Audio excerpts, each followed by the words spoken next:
Thank you for checking out my latest blog post. Today I'm going to be sharing a quick video with you on the 2014 Bowman set, which came out this last week. I was lucky enough to open up two jumbo boxes over at my local favorite card store, Big D Sports Cards, Raleigh, North Carolina. If you have not checked them out, Jimmy, the owner, is on both Facebook and Twitter. So let me go ahead and run through my cards that I pulled out of my two jumbo boxes. Besides my two boxes, I'll also give you guys a little bit of my take on the Bowman set. So this is the base set. This is the design. This is one of the big rookies in the base set. This is a Tanaka rookie. He's in the regular 220 card set, which is generally veterans. I think it's a pretty fair place for Tanaka to be. I know he's technically a rookie, but he also pitched for a long time in Japan, was in the World Baseball Classic. There's also the prospect set. It's a 110 card set. Some big names in it. Julio Urias, Dodgers. You have Chris Bryant, Cubs pick.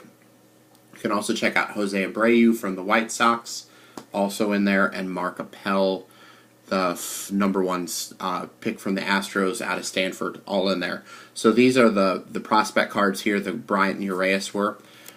Here's a Jose Abreu here showing you the chrome. The chrome and the prospects, just like in years past, 110 card set, and they're parallels of each other. Just the chrome is treated with that chrome finish that Topps uses on a lot of their products. Some of the other things that you can find in the Bowman set, they did a lot of parallels again this year, just like they always do. I know some people love the parallels, some people hate the parallels, so I'm just going to run through. Love them or hate them, they're there, so they're worth looking at. This one I actually really love. They used to do this one, I think they started in '97 Bowman. Loved it back then, and they went away from it, and then they brought it back recently. I believe in 2011 or 2012 it came back, where they do the international, or they do the flags.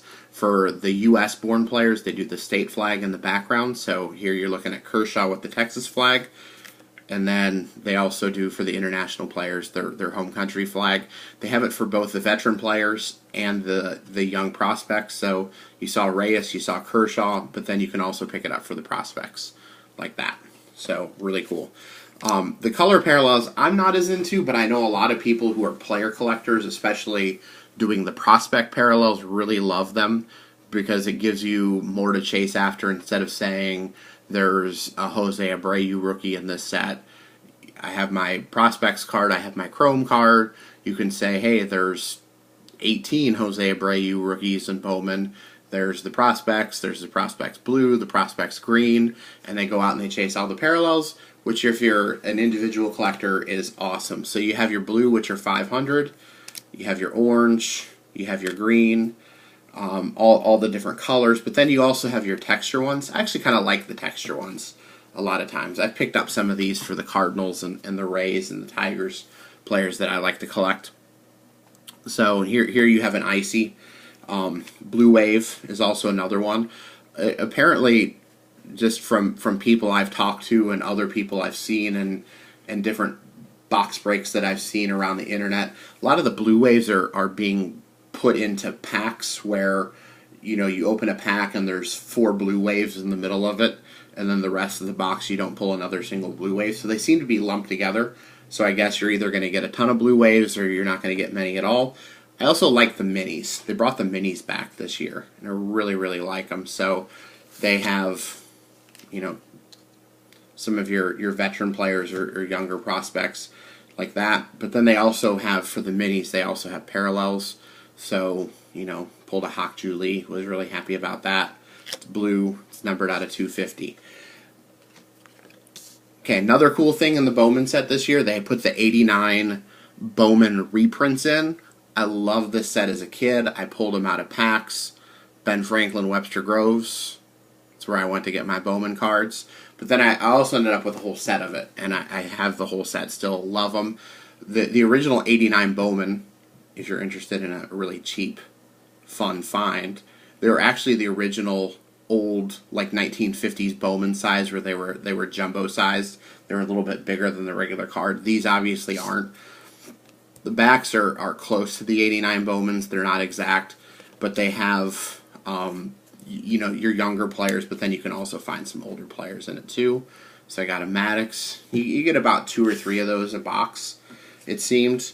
The other insert that's in there, and they brought this back, and they've done this one the last couple of years, top 100 prospects. Again, you're going to get about 2 or 3 in a jumbo box. I imagine a hobby box, you're going to get 1 or 2. I love the Hawk Julie, even though he's 92. Might be a little low. Probably not. Okay, and the other reason people get Bowman, besides the rookies, is they love the autographs. And one of the things that I actually really like about Bowman is that you look at the front of the Bowman box, like I got a jumbo box, and you're getting 3 hits out of it, but they're all autographs. No jerseys, and not to knock the jersey thing. I know that some people really like jersey cards. I like jersey cards sometimes. I like back cards sometimes. But the autograph is, the king of all pulls, unless you get some awesome patch. But even then, I still really like the autographs. And the autographs in Bowman are always fun. You can pick them up, put them away for a couple of years, and see what you get. So just running through a couple of mine, I got 6 autographs. Pulled a pair of really nice ones, and then some ones that, again, it's Bowman. I'm going to put them in a box, and we'll see in 2 or 3 years what they're worth. So I got Chris Taylor, Mariners guy. Saw him at Virginia for the Cavaliers, ACC guy. The Mariners really seem to like the ACC guys. You got Ackley and Seager, UNC. I guess they're going with UVA now. Got Tyler Wade, a Yankee shortstop. I got Zach Borenstein, Angels prospect. Kind of an older guy. Went to college. Was an Eastern Illinois guy, home of Tony Romo. Ohio Valley Conference. Kind of underrated baseball conference. Luke Jackson, Rangers pitcher. Don't know a whole lot about him. I saw that he was in the Baseball America puts out the top 150 prospects at the moment, and Luke Jackson squeaked into the last list. He's also a top 10 prospect for the Rangers. Rangers have a nice farm system, so I'm guessing he's a alright prospect. Alright, so my 2 really good hits, I got a Jacob Scavuzzo, and I didn't know a whole lot about Jacob Scavuzzo until I pulled the card. Went and looked him up. He's a younger guy. He's a high school guy that they drafted. He's 19. He's in the lower minors, but he's played very well. So his rookie cards, his rookie autographs especially, have been selling for good amounts of money. His base rookie autograph in this set's been around $20. I pulled the blue. That was the same as the Luke Jackson a minute ago. And they're numbered to 150. And basically this card's been selling more towards the 30 range online.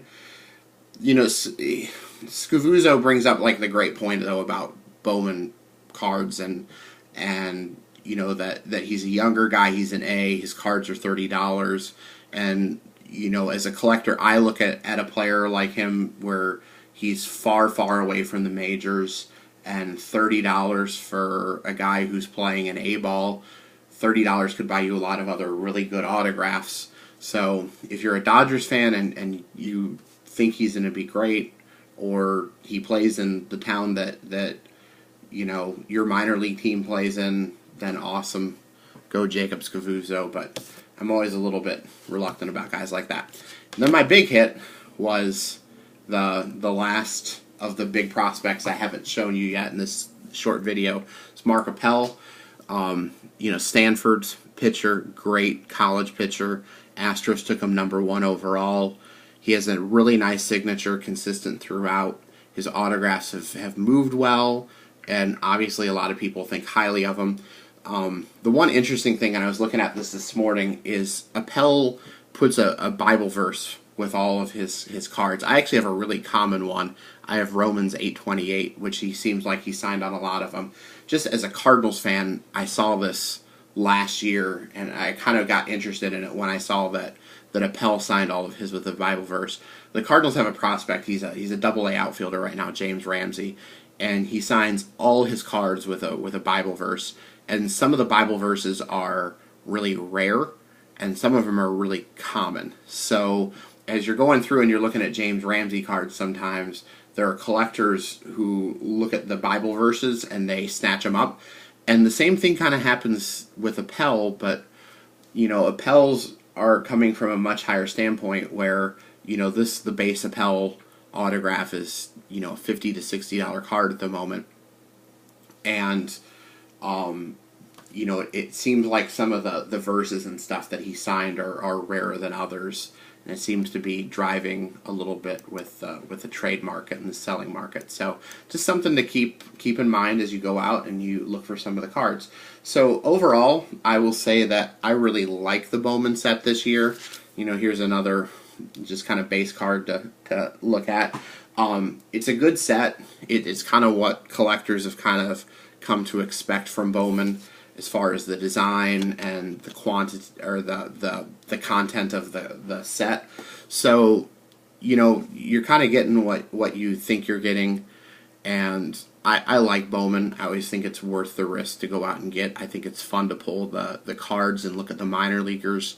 As someone who lives in a town with a minor league team, I like seeing the cards and then seeing the players come through in the minor leagues. And then, it's also great to turn on MLB Network or, MLB Ticket and watch these guys as they get to the big leagues. Always a fun set to put together.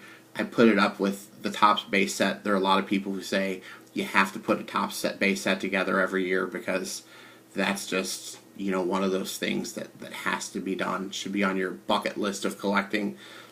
Bowman set, I think at this point, it's kind of earned that same kind of thing. It's worth putting together, and if the prospects don't pan out the way that you think they're going to, it's always still fun to look back and think about players like Mark Pryor, who were great for a short time and they were awesome college players. They just didn't pan out, but again, fun cards to have in your collection.